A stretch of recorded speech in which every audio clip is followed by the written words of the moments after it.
Hikayə. Babamın gözlərini mən kör elədim. Yazıcı Şərif Ağayar, oxuyan Vəhid Ağayı. Babamı mən kör eləmişdim. Buna bütün varlığımla inanacaq qədər balaca, vicdan əzabı çəkəcək qədər böyük idim. Belə baxanda özündə də günah vardı, çox əsəbi idi. Evdə üstümüzə qışqırır, bizi danışmağa, oynamağa qoymurdu. Atam ona uzun bir çubuq düzəltmişdi. Yatdığı təxtin üstündən evin o başına çatırdı. Şuluq eləyəndə həmin sehirli çubuq bizi hər tərəfdə axtarıb tapır. Təpəmizdə bir dəfə taq eləyərək çəkilirdi. Əli də ağır idi. Vuranda başımızı ovuşdura-ovuşdura qalırdıq. Belə vaxtlarda babama acığım tuturdu. Atamın onun saqqalını başını qırxmasına, anamın ayaqlarını yumasına razı olmurdum. Axı kim idi bu əsəbi qoca? Hardan gəlib düşmüşdü evimizə? O olmasa gözəl olardı hər şey. Anamla da dalaşırdı. Bir dəfə şillə də vurmuşdu. Çox pis olmuşdum. Gücüm çatsa, mən də babamı döyərdim. Bircə atama güvənirdim ki, o da dinib danışmırdı. Elə bil görmür, eşitmirdi. Elə çox istəyirdi ki, dədə sənə qurban olum deyəndə beşi də yanından tökülürdü.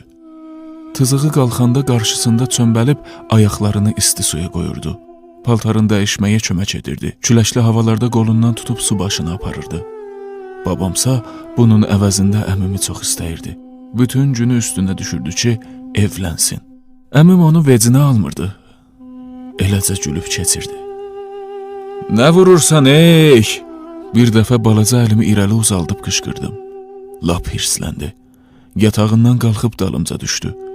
Qulağımın əmziyini necə səçdiysə altından qan gəldi. Həm də söydü məni. Südünə lənət dedi. O gün bu gün düşmən kəsildim babama. Axşamlar atamla anam həyətə işləməyə gedəndə məni ha çağırırdı. Qəsdən cavab vermirdim. Su istəyirdi, aparmırdım. Özüm məcbur qalıb qalxır, deyinə-deyinə dəhlizdəki sənəyi axtarıb tapır. Əl-ayağı əsə-əsə su süzürdü. Onun bu halından inanılmaz zövq alırdım. Bicləşmişdim artıq. Mənə hirslənəndə qaçıb təxtin altında gizlənirdim. Ora nə çubuq işləyirdi, nə də özü düşüb gələ bilirdi. Atam tutuşmağımıza gülürdü. Yola getmirsiniz. Babam da gülümsənib saqqalını ovuşdururdu. Özü bir yana divarın başından asılan cavanlıq şəkili də qəzəblə baxırdı mənə. O şəkildən zəhləm gedirdi. Atamın dediyinə görə müharibəyə gedəndə çəkdirmişdi. Lap cavan idi. Saçlarını yandan